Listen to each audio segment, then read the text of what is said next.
and staying with Texas. Abrams Smith, New Orleans Saints running back, joins us on Sikkim 365 Radio. Abram, thanks for your time. What was the weekend like, waiting, wondering, and then eventually after it's over, you get a call? Oh, thank you for having me, but it was hectic, you know.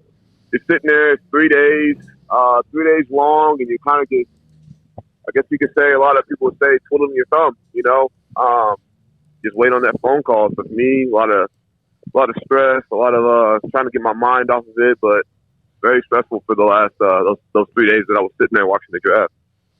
Abram, to wind up with a team like the Saints that even though like new coaching staff, they're probably going to do things offensively a lot the same way. Everybody's back there. How does that make you feel, especially looking at the way that they use their running backs? They use a lot of different guys. How much of a fit was that for you? I think it's a great fit, honestly. Just being able to know, like, you know, there's Alvin Kamara there, you know, it's like Ingram, a couple dudes in the back.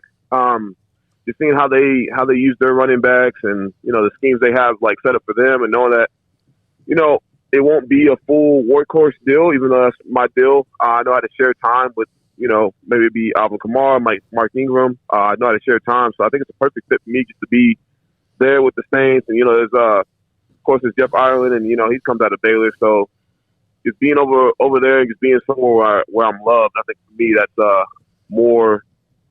That means more to me than anything else. So, Abram, Jalen Petrie to the Texans. You got Tyquan going 50th to the Patriots. Terrell gets drafted to the Bills. JT Woods, Ebner, Barnes, yourself, you get picked up after the draft. So does Xavier. So does Raleigh. So does Jaron. So does Drew Estrada. 11 guys, man. 6 draft picks, a new record. Just how did that make you feel, seeing not only yourself but all your friends and all your teammates having that moment as well? I mean, I jumped up and down when I saw the first name. Of course, Jalen, you know, when he went, seeing everybody else go, I mean, I was more happy for the guys, and I think they're probably happy for themselves. So just seeing their names pop up and getting all excited at my own little draft party just, I mean, made me happy for them. And of course, I FaceTime them. I FaceTime Xavier, you know, Xavier Newman, whenever I got the chance to talk to him. So just being able to get in contact with them and let them know, like, hey, like, you know, we did it. Hey, we're moving on to the next level, and we're doing it as a group. So I think for me, I was very happy for them, and I was very proud of us. Abram, we've had a discussion here. As you know, there's a lot going on now with movement in college athletics and also whatever's happening with the NIL. None of us that I know of are against athletes getting money.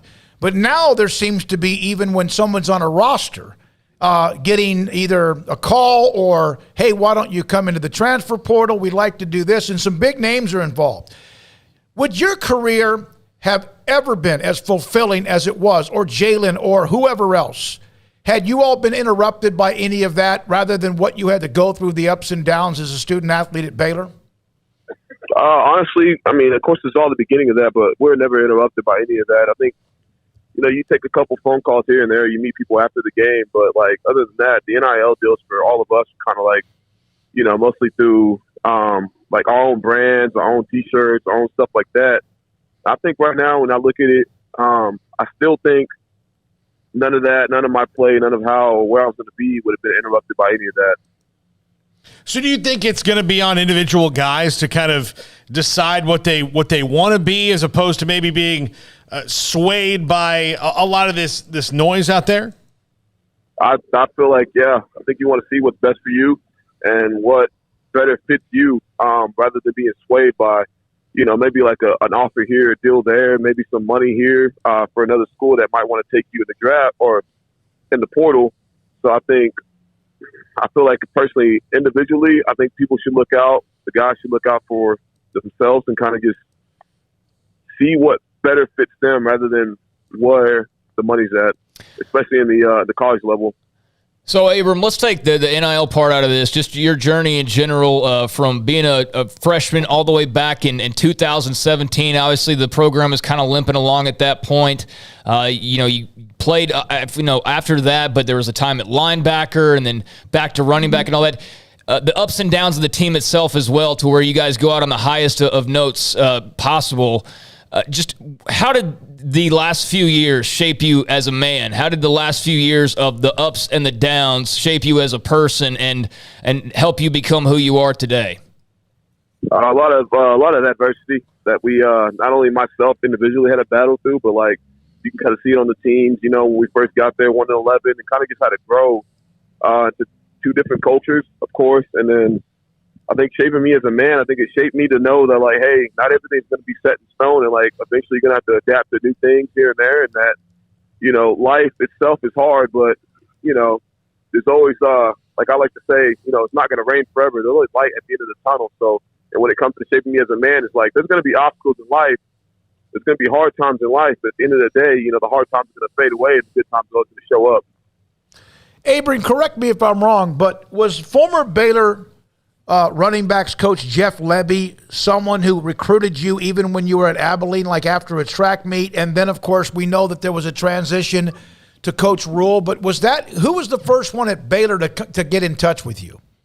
It was Coach Lebby. Yeah. So I was always going to the camps and all that, and I met with Coach, you know, Braz. So I always used to go to every single camp that had Baylor in it. And I remember there's times in drills, you know, they'd always call me out in the drills and like, you know me and kind of just, I guess in a way, kind of just point me out from everybody else in the drills. And then of course Coach Lebby would come see me at Abilene High. So when it came to recruiting, Coach Lebby was the one who came and saw me. So you love Baylor. There's no question about it because no matter the transitions from then to Rule to whoever else to Aranda, man, you must have been as all in as you could possibly be from day one. Yeah, no, I absolutely love Baylor. I mean, I got several photos of me in camp. I have a photo of me actually in the stadium like a while back. I mean, I was sitting there in the stadium. We were watching Baylor play Oklahoma, and I remember I was sitting in the stadium. I was kind of standing there. My mom took a picture of me. And she was like, she showed me, and I posted on Instagram. It was like a future Bear. And I remember that was like one of my photos that I took, you know, the most, I guess you say, most pride in it because like I knew that's where I wanted to be. I've been wanting to go to Baylor since I was like in middle school. So being able to just go with that opportunity and get the opportunity to actually be there, I was all bought in. It didn't matter who was coaching or what was going on. It's like for me, that's where I wanted to be. That's the kind of team I wanted to be a part of. That's the kind of community I wanted to be a part of. Abram, as far as, you know, just the family and your friends, what was the reaction like when you got that phone call from the Saints and saw it turned out like it might have been a better thing not getting drafted for you ultimately as far as like the contract situation and whatnot goes, but just what was the celebration like for the Smith family and Abilene as well? It was a pretty great overall celebration. You know, we're sitting there and of course, you know, I was getting calls like Darren, like I think it was like 6th round, 7th round.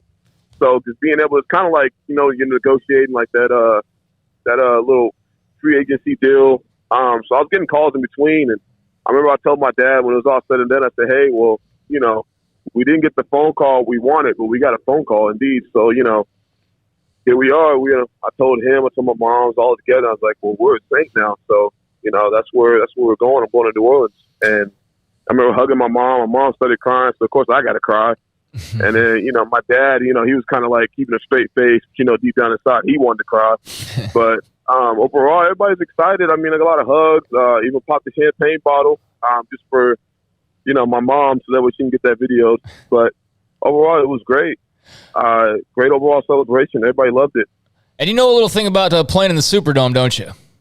I know a lot of things about playing in that Superdome. Yeah, that's pretty cool, man. So with the Saints, you know, just the talk that you've had with them since the match there. I mean, you kind of touched on it a little bit earlier, but what have you kind of been told just as far as, you know, the next steps in the process and just kind of what they're expecting of you at this point? I think I'm running from the go pretty much. You know, as soon as I get there, I'm running the playbook right now. I got it on me. And I'm just understanding what my role is and kind of just understanding what it means to be a running back for the Saints. And as soon as I get there, you know, I want a little bit of head start on what's going on, and I want to get rolling. Honestly, right now, I think it's a lot of opportunity for me just to make a quick impact and a strong impact at that level or at that organization.